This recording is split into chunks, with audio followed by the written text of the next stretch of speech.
All right, we're rolling. Okay, so thanks for coming in today. Met y'all so far, but my name is Tom, and I run a company called Calibrated Coaching. I started this back in February. So I do bike fitting, endurance coaching, and physiology testing. A little bit of background on me. I have an undergrad degree in exercise and movement science, and after school I moved to Colorado from Vermont, and really just wanted to coach mountain biking. So I started getting different jobs working with mostly youth at that point. And after taking some time off from school, I went to graduate school at Western Colorado University in Gunnison. And that's where I got a master's degree in exercise physiology.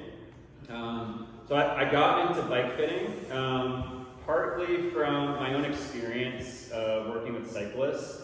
I'd have all these little kids show up on these janky bikes, and their bike fits would be all over the place, and you know their knees would be like hitting their chest, or their seats would be too high, things like that. So I started getting kind of interested in just the general fit from coaching.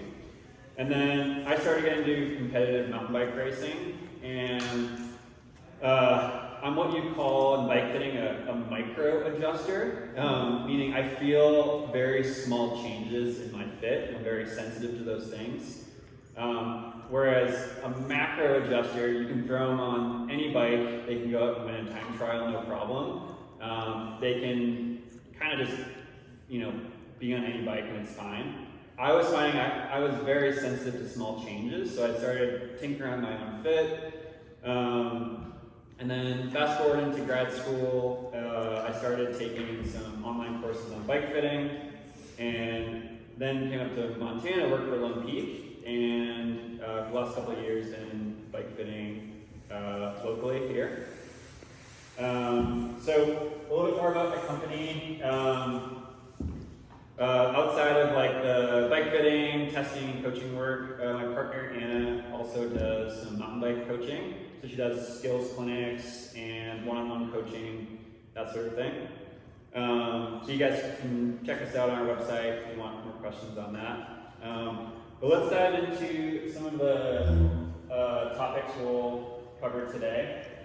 So when we're thinking about a bike fit, let's just kind of open discussion a little bit. So in your minds, like, what are some things that we could change with our bike fit when you just kind of look at it here? Seat height. Seat height. Okay, you can mess around the handlebar angle. Position forward, back of seat. Yep, so that's called our fore aft. Cover that. Crank changes anymore? Yeah, so we make changes to crank length. In some cases, someone might have a shorter crank on one side and longer than the other. I think that's pretty complicated. They still tip in the seat? Yeah, so the angle of the saddle we'll talk about a lot today. Super important.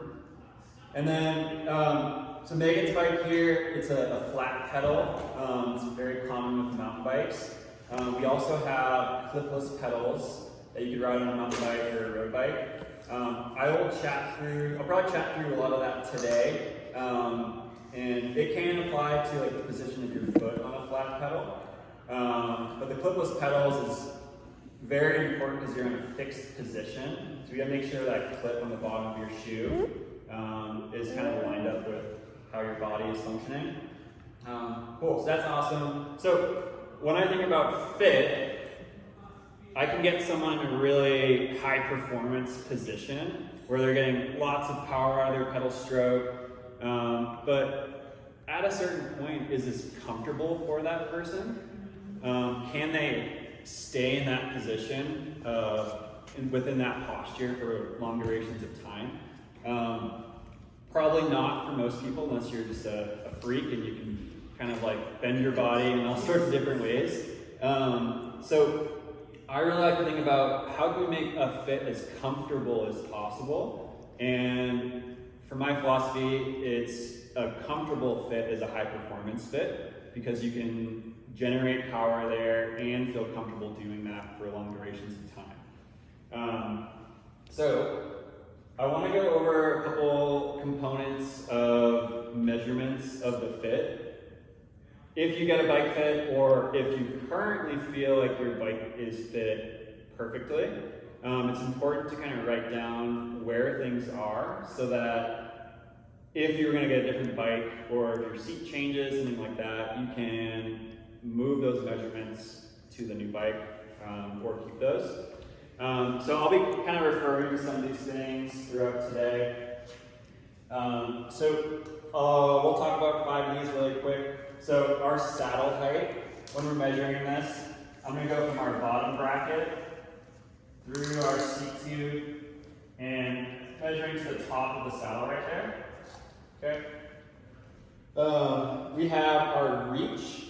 So this is going to be from the distance between the nose of the saddle and the middle of the bars. So I'll just grab it here, write that down.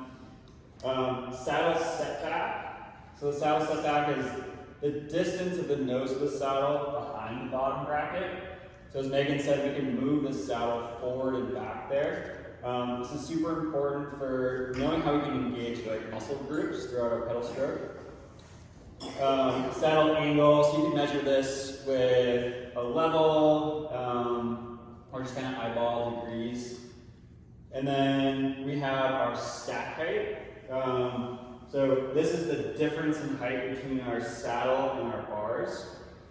Typically mountain bikes bars are going to be a bit higher and a little bit more level relative to the saddle than a road bike would. Whereas a road bike, we might have a high saddle and then a low stem or handlebar position to kind of get in that more of an aerodynamic position. So super important to write those numbers down if you feel like you're in a good spot. And if you do a bike fit, we end up sending you this form where you have that kind of physical copy. So next part, we'll talk about the phases of a pedal stroke. And I might grab a volunteer for this. Someone maybe similar height to Megan. So Megan, I'll just get you up on this bike right here.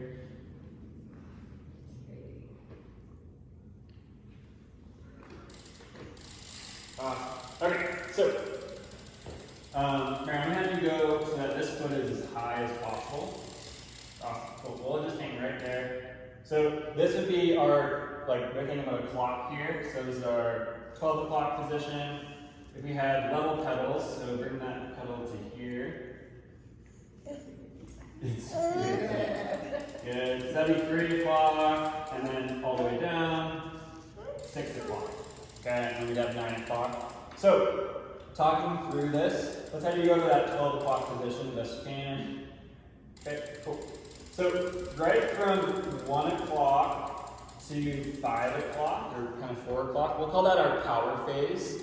This is where we're seeing the peak power development out of our pedal stroke. So super important for us to understand how her muscles are firing there. So we want to be as efficient as possible. So as she's pushing down through that stroke, her quad is going to be doing most of the work up until 5 or 6 o'clock. Okay. At 3 o'clock, her glutes are going to start to take over, which is going to be extending her femur backwards. And then her calves are also kind of helping that, especially if she's kind of clipped in, we see a toe down position. Okay, at 6 o'clock and coming through to 9, that's when your hamstrings are really going to be turning on to flex that knee. And then as she comes up and over, we get a little bit of help from our hip flexors to drive that pedal over the top. Okay, so the position of her seat height, her foreaft, angle is going to influence how all these muscles are firing through different phases of the pedal stroke. Okay. Let's see. Okay, cool. So, Mary, I'm going to have you stay there. We're going to start talking about seat height. So, seat height, I'm gonna just kind of draw a quick graph here. We're gonna talk about just efficiency.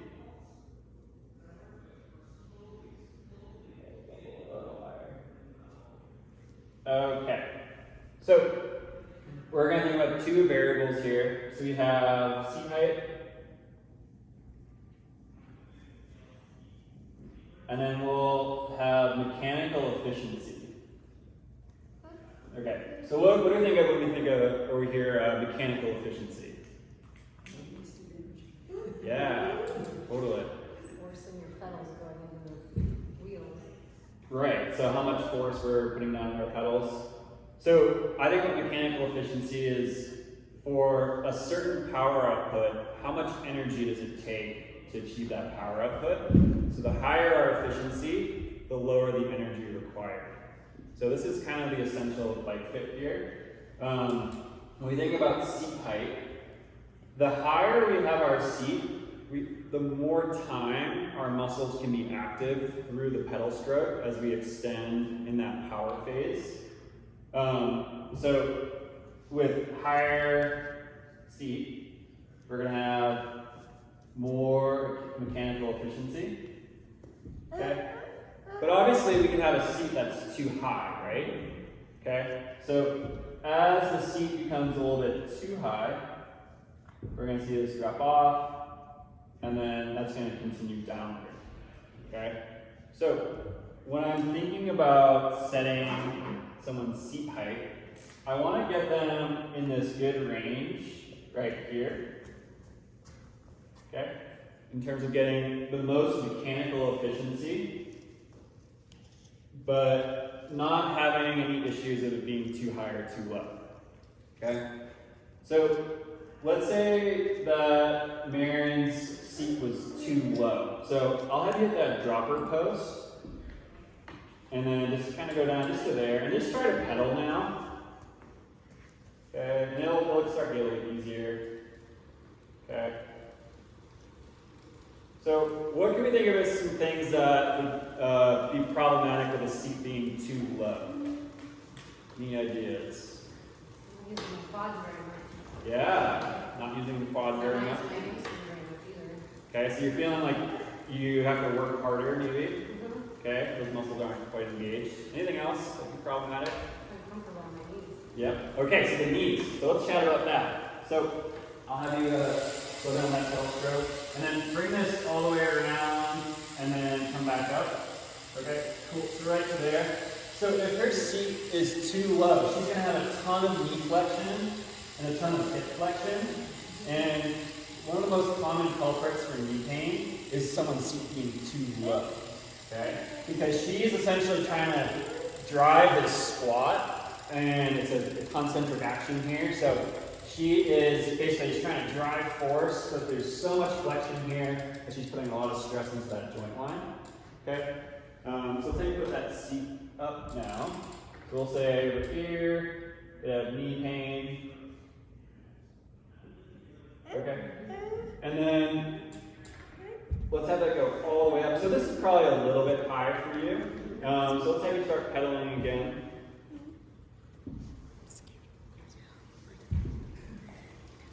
Okay, so this is perfect. So if her seat is too high, what are some potential issues we could have there? Watch. Yeah. Well, my hips move. You're going back and forth. Yeah. And I lose the bottom of the pedal switch. Exactly. So we have a couple compensation patterns you can see really well here. So in the frontal plane, lateral plane, she's reaching and her hips are just kind of wobbling, her pelvis is all over the place. So it's someone like this, I can predict having some back discomfort here, okay? She's also going to be in a lot more lumbar flexion, so that's just going to crush those joints in that position, okay? So we'll have potentially some back pain,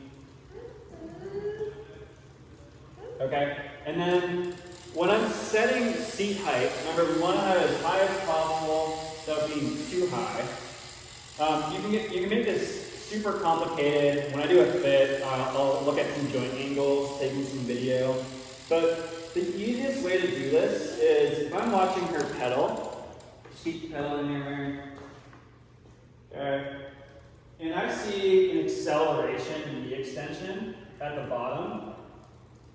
Okay, so the rate of change, she's all of a sudden rapidly becomes faster. That just tells me she's losing control. Okay, so I would adjust her seat to be lower so that the knee extension is happening at a constant rate. And then we're also making sure we're not having her ankle reach down at the bottom too much, and then her pelvis isn't tipping quite as much. Okay, so that's just some basic details on seat height. If I'm doing a measurement, I usually try to set someone's knee around 35 to 45 degrees. This is going to depend on their flexibility, so I'll do a movement screen first, like, can their hamstring actually, support them? Can they hinge their hips far down enough? So important things there. Any questions on that? Cool. Okay. We have some compensation points that can happen there. Okay.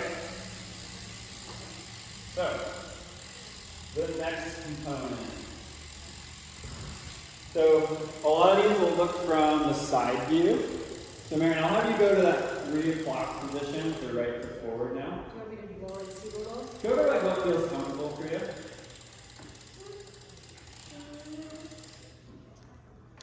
That's better. Cool, that looks good.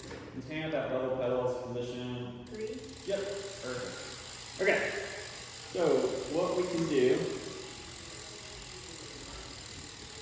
Yeah, so when I do a bike fit, I'll take some video as they're pedaling under a little bit of tension.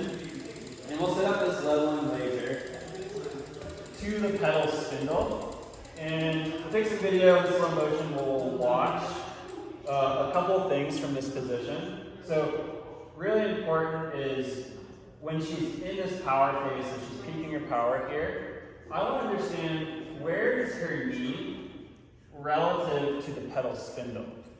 Okay? So if she's driving force through, and let's say her knee is really far back, okay, yep, she's scooting back, and then this line is in front of her knee. Her tibia is kind of straight up and down. What muscles would we expect to be working more in that position versus if her knee's really far forward and that line is here? Can we kind of come up with some ideas there? That function. Yeah, her shin might be more active with the knee more flexed. Just like you'd be using more calf.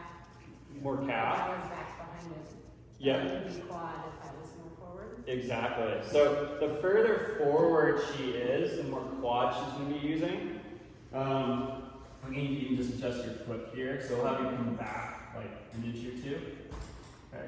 So if she was pedaling here, her knee is far forward, and her tibia is inclined back. So she'd be relying a lot on her quads in that position. So I try and set someone up so that this laser line, as she's pedaling, is kind of between these 2 points of her joint line and her patella. And I liken that to, doing a squat or a lunge and kind of the position of the knee relative to the midfoot there, or our contact point. Okay, so once we kind of the seat height in the fore aft position, we can kind of start to think, okay, I think we're starting to get the right muscles working at different phases of her pedal stroke. Cool, that all makes sense there? Awesome. Okay, so saddle angle. Okay, so let's have you hop off the bike for this part of the demonstration. So our saddle angle is super important because it's going to influence where our pelvis is going to be in this plane of motion, right? Okay, so we want to, I think I'll back up a little bit. When we think about this saddle angle, I want to talk a little bit about how should a saddle feel. Okay, you kind of hop on a bike and you're like, yep, my butt hurts, that kind of thing. But as I mentioned before, we want to make this as comfortable as possible. So where do you think we should have most of the pressure on our saddle? Like what location? Should be kind of the nose, the mid, or the rear? Middle? Mid to rear in there? Yeah, so Not in front. definitely not the front. Okay, so not only the location, but the actual like anatomical contact point is super important. Okay, so we want to have our sit bones as our solid base of support. Okay, so if we're on soft tissue, if we're on our, we're leaning forward and we have a lot of soft tissue pressure, our pelvis is going to be very unstable and it's not going to feel very comfortable. Okay, so I want to make sure that someone's sit bones are a primary contact point in the rear part of our saddle, and this should feel very stable. So someone's pelvis should be slightly tipped forward, and we should limit all pressure through here. The angle will change a lot of based on what kind of bike it is. So Megan's angle is probably like 3 to 4 degrees, which is really good for a mountain bike because she's gonna be going uphill a lot. Whereas a road bike, where someone's probably more on flat terrain, it's gonna be a little bit more level because they're not, trying to go uphill and their pelvis can be stable. Okay. One common issue I see when people come in for fits is their nose just being straight up. And I'm like, how did you ride that thing? So, some issues. Let's say someone comes in like that. If that angle is like this, what is that going to do to our pelvis? Is it going to tip us forward or back? Yeah, so if our angle is like this, we're going to be kind of sliding back. We're going to have a lot of that lumbar flexion and potentially some hip impingement in that position. Okay? So we spend a lot of time kind of asking some subjective questions when it comes to the saddle of like, where do you feel that? Is it bony or does it feel like soft tissue? There's also a lot of different types of saddles that we can talk about. So there's different widths of the saddle, different hardness of the saddle. Some saddles kind of have a banana shape, others are more flat. Honestly, there's a lot of trial and error with this. I found one saddle that works really well for me and others that I feel horrible on. So you can kind of swap out saddles, figure out what's best for your anatomy. One thing you can do in some bike shops is measure your sit bone width, and that can kind of tell you the width of the saddle you should be on. So some things to think about there. Hey Tom, on mountain bikes, do they do women's anatomical seats? Yes. Yes. They do. Mm-hmm. Megan's, yeah. Yep. We did have a Yeah, I know. I had a men's seat and it was awful. I bet. I did one long ride on it and I couldn't sit for 3 days. Right. it too narrow? It was terrible. Yeah. And I'm sure like your pelvis wasn't stable and like Yeah. you're So compensating all much this pressure on the space. lungs. I was on a bike trip and I was like, I can't do another ride. Yeah, that's a bummer. You know, they have on mountain bikes. I just didn't know that, yeah. So as you're riding your bikes, start thinking about where do I feel the pressure on the saddle? Am I in my sit bones or is it more soft tissue? And then you start thinking about some changes to make there. Okay. Cool. So next part of this, this applies a little bit less to mountain bikes, but it still can apply.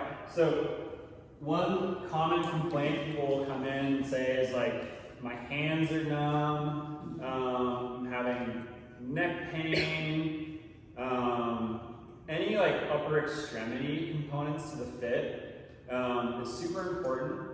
So I'll actually have someone else want to come back up and I'll do another demonstration.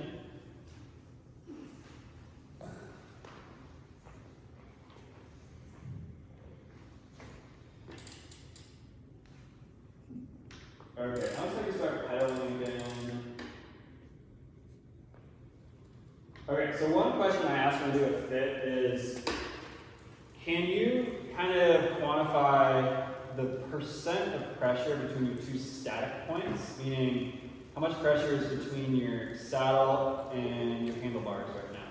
Is it kind of 50-50, 60-40? Do you have more pressure on the hand versus the saddle? Just tell me a little bit about like what you're kind of feeling there. I would say 60 saddle, 50 hands. Okay. Or 60-40. 60-40. More back, but barely. Okay, cool. So with mountain bikes, we're in a lot more of an upright position than a road bike. I try and shoot for someone on a mountain bike around 70-30. So I'd say you probably have a little bit too much pressure on the hands, which is okay. There's definitely some changes to make there. And one of the tests I like doing is, and this applies a little bit less to mountain bikes, is, so like let's have you kind of get forward and kind of pretend you're on a road bike. Awesome. And you probably have a little more pressure on the hands when you're leaning forward like that. Okay. So what I'll ask someone to do is, as they're pedaling, can they, one, move their hands around their bars pretty easily? Sometimes someone's like, no, I can't like move it without like falling forward. Or I might say, okay, keep pedaling. I'm going to support your shoulders, and then you're going to just take your hands off. And then I'm going to let go. So lean forward a little bit, take your hands off, and try and pedal. Okay? So that would be someone who has too much pressure on the hands. So we want to make some changes to typically her saddle to say, like, let's get you close to that, like 70-30 or 65-25 or 65-35 kind of part of the equation. You definitely shouldn't have too much pressure on the hands. Like, it should be really easy for yourself to move around. But again, mountain bikes are a lot more upright, whereas this applies more to road bikes, where we're kind of more in this position. So there's like very small micro changes where you might move someone's saddle down like 3 millimeters, and you're like, oh my god, I can move my hands, this is great. So as you're riding, start thinking about that, how much pressure is between those 2 points. Is there a difference? I know there's a difference between mountain bike and road bike and all that, but is there a difference between doing cross country and downhill? Yes, for sure. So a cross-country bike, some of the angles are going to be a little bit different that are going to make it easier for climbing. So this angle right here is going to be more acute on a cross-country bike, versus a downhill bike is going to be very slack. This is kind of an enduro bike, kind of mid-range, where it's out further here.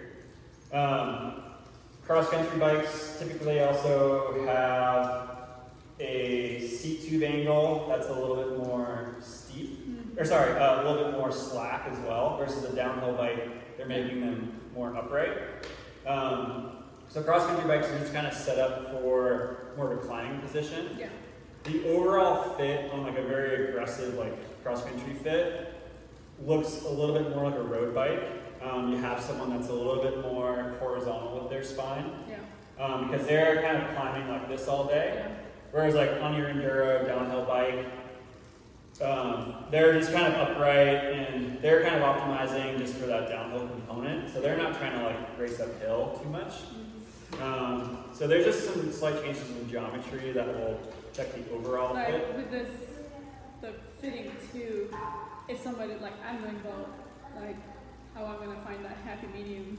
Yeah, for sure. So it's kind of like those like little subjective questions of like what feels like the most comfortable for you. Like where could you see yourself being for a long duration of time? Yeah. And then how do we make those small optimizations for just getting more power out of the stroke? Yeah, like for my downhill, I'd rather have my handlebars to adjust correctly. Oh Like yeah, cross country, I want my seat to be correct, like for sure. perfect. I want my seat to be just, because I'm climbing, I'm sitting on it a lot. Right. Just going downhill, because when I'm going downhill, my biggest problem, I get hives on my Yeah. arms and just turn red, rashy, and I get itchy. Really? Yeah, it's weird. Like, 'cause as soon as I start going downhill, it's just weird. I thought it was maybe I'm allergic to something, sage and all that. Nope. I ride in the desert too and all that. As soon as I start taking downhill position, going down in a couple of minutes, it just, my arms are just like burning and just like itchy and just like, Interesting. it's like hives I'm having. Yeah. So for you, I'd say like your brake angle is Yeah. gonna be really important for us to look at. Let's say that it's like too far down. You're gonna have a lot of wrist flexion. You're gonna be putting like all that pressure through your wrist. I'd want to figure out with you like what's the downhill position that's best for your core, your legs first, and then how do we get your wrist in a neutral spot Yeah. so that most of your pressure is coming through like your shoulders rather than like your elbows and wrists Okay. as you're kind of pumping. But that's interesting. I've heard of that like itchy sensation. It's just, first I thought I was, biking around that Porcupine Creek. There's a lot of sage. I was Yeah. going through, they were, rubbing over my arm. I'm like, oh, maybe the sage will dust. And then it happened in Sedona, it happened in St. George, it Yeah. happened in like Copper City. I'm like, as soon as it's here too, as soon as I start going downhill, Huh. like, so I try to remind myself like light hands, and then Yeah. still like holding it tight, like when you're going downhill fast, and I'm like, here we go, my arms are itchy and rashy, just like. But Yeah. it takes like 30 minutes and it goes away. Interesting. Yeah. Yeah, and there's like some downhill techniques that we coach that like your foot position Uh-huh. and like your pelvis position that can take more pressure off the hands when you're downhilling. I can go over that really quick. So let's have you have your seat all the way down. And then let's just kind of pretend you're downhilling, so put level pedals with right foot forward. Awesome, and then drive your hips back and then touch down. Okay, so this is like her attack position as she's going downhill here. So she's kind of like in that position where she'd be like really pushing into her fork. So one way we can kind of work on getting pressure off the hands Yeah. is what we call the foot wedge. So as you're downhilling, we instruct to actually have your heel a little bit down and then your rear be here. And then finding the balance position here so that you could actually take your hands off the bars. Okay, so kind of working, it's still a bit harder here on flat surface and without having any resistance here. But she should be able to push forward as she's going down with the front foot and then thank you, be more toe down with the rear foot. Uh-huh. And then, yep, that's perfect. So then you can find that point where all your only pressure is just with those fingers. Yeah. That takes some practice, and Yeah. we did this course out in Bellingham, Washington, on bike instructing this March, and I've been riding clipless pedals since like when I was in college, and it's been a long time since I rode on flat pedals out there, and I realized I had all these little habits of like having my toe down or like putting too much pressure on my hands, and then like having some of these little cues where you learn how to like put pressure into your bike as you're downhilling. I actually was finding I was having like less hand pump and like just more of like legs working, which I found was super interesting. Yeah. So you're saying with the clipless, you're having less, or with the flat one? Yeah, so with flats, I was a little bit unstable on my feet, and I didn't realize I needed to work on the wedge component. Yeah. And I was like, my front toe was like tending to toe down on certain features. Yeah. But the clipless and flat, your pressure points are different too, a little bit. Looks Yes. like. I mean, I never rode clipless. I don't think I can. But when I look where they put the position of, the pedal, it's different, pressure points. Yes, definitely. I'm actually going to talk about that here a little bit, just like some of the cleat position components. But yeah, a downhill fit is definitely much different than more of a cross-country fit. Yeah. Cool. Any questions on that? That was neat. You Decent can stuff. feel that, you can find it. When you're doing Find that this. balance point. Yeah, with your heel down and your other heel up, you definitely can. Yeah, and that's you like, you find it. Yeah. and you can be very precise with like your handlebars as you're It feels like if you're cornering, you can Yep, have more to do here as opposed to here. exactly. Yeah. Okay. Cool. So I'll go into a little bit of cleat position, and then after that, I'll talk about some exercises I really like for cyclists, and then we'll just have any time for questions from there. So, Mary, you've ridden with cleats. You have a background in that. Do you ride with clipless pedals at all? Yeah, I do either. You do either. Megan, have you ridden with like clip-ins at all? No. Okay, cool. So this will apply to, and you're on flats or? I always ride flat. Okay. I always ride. Okay, cool. I tried the dual ones. Yeah. Flat inside, and I'm like, I can tell clipless is not for me. Just Yeah. I don't think my reaction time would be fast enough, To get out. Oh, to yeah. bail out. Yeah, when I was learning, I had some embarrassing falls in like my front driveway where I was just like, yeah. So some of these concepts of like cleat position will apply less to flats, but it's interesting to think about, which is like your position on the foot. So let's talk about that. So I'm gonna draw just like the bottom of like 2 feet here.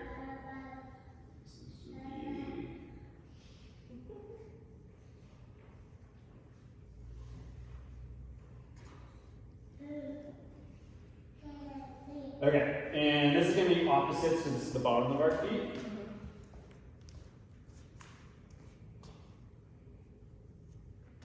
Okay, so our clip position can be in this kind of wide range based on our shoe.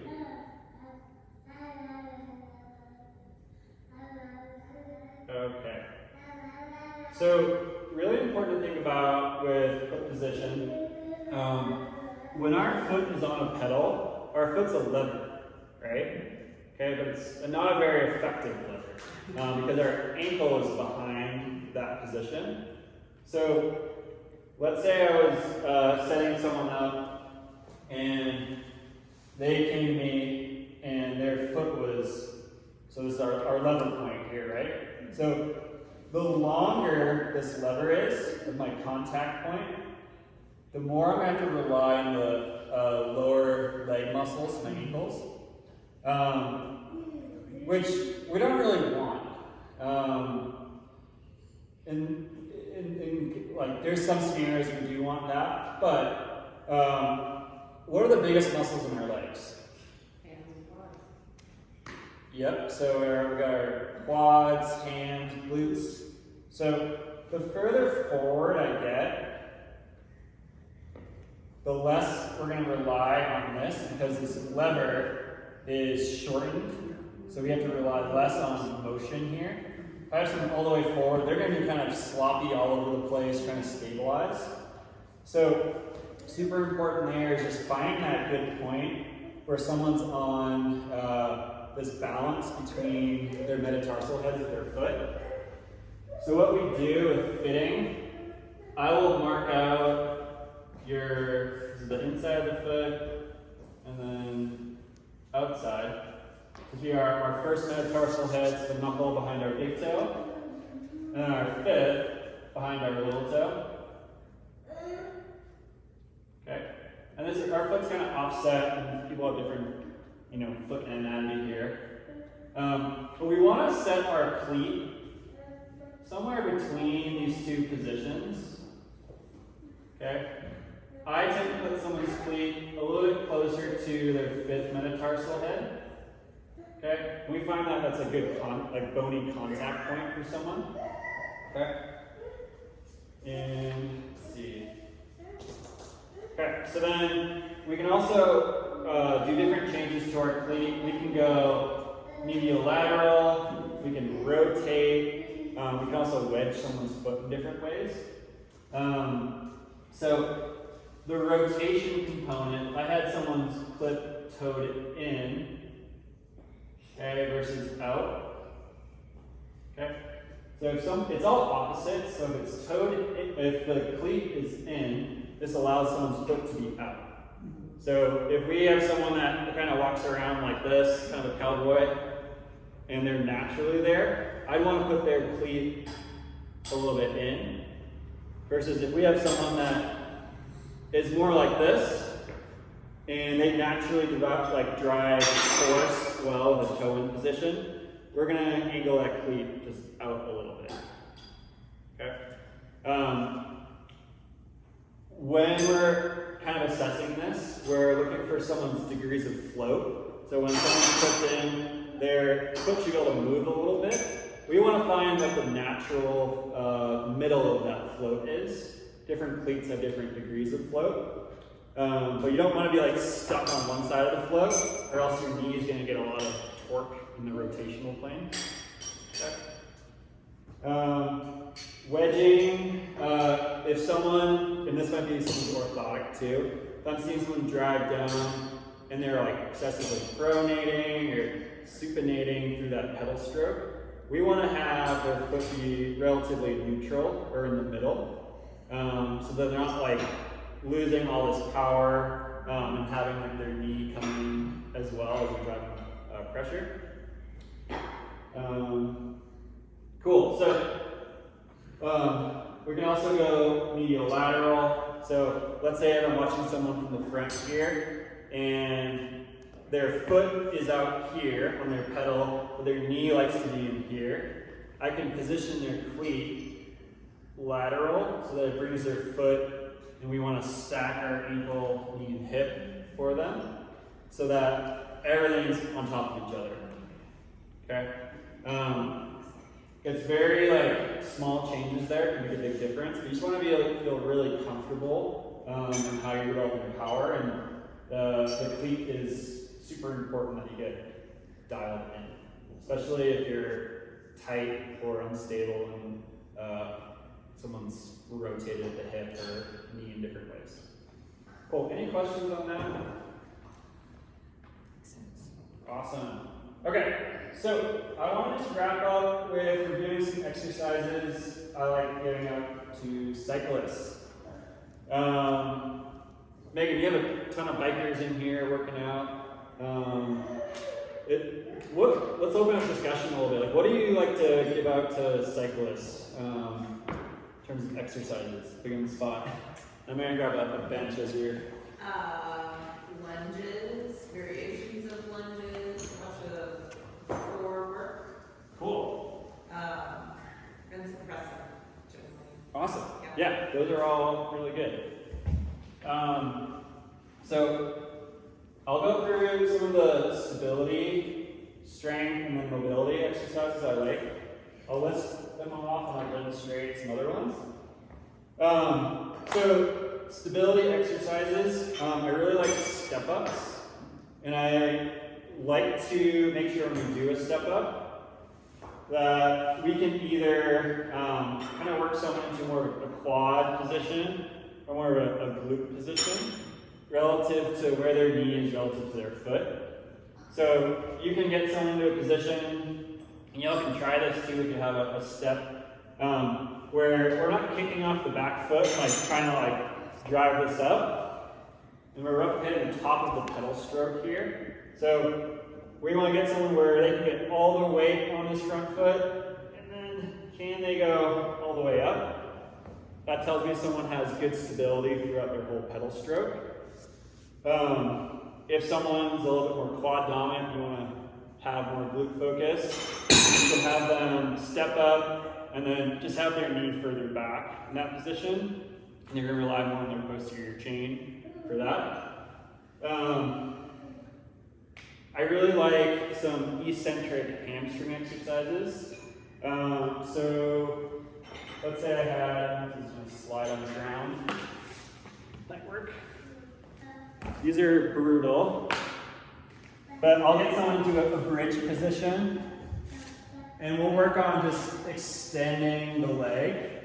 Okay, it doesn't look like much, but my hamstring there is just kind of slowing that down. Most people can't do that if they've never tried it, so I would modulate that. And that's for your person too who like might have super weak hamstrings, and then we're seeing like, even if their seat height's right, that drop of their knee, the bottom of their pedal stroke. Okay.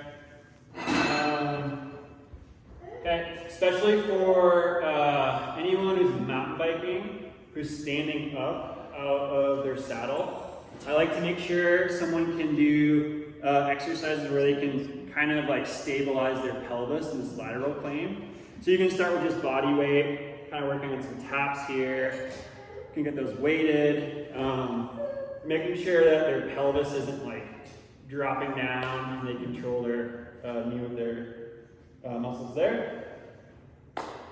I really like bear crawl positions on the ground. I like getting someone down. This is for kind of downhillers. You can work kind of some weight shifts, some forward back. Okay, so all those positions can replicate someone really getting over their bars and working at stabilizing.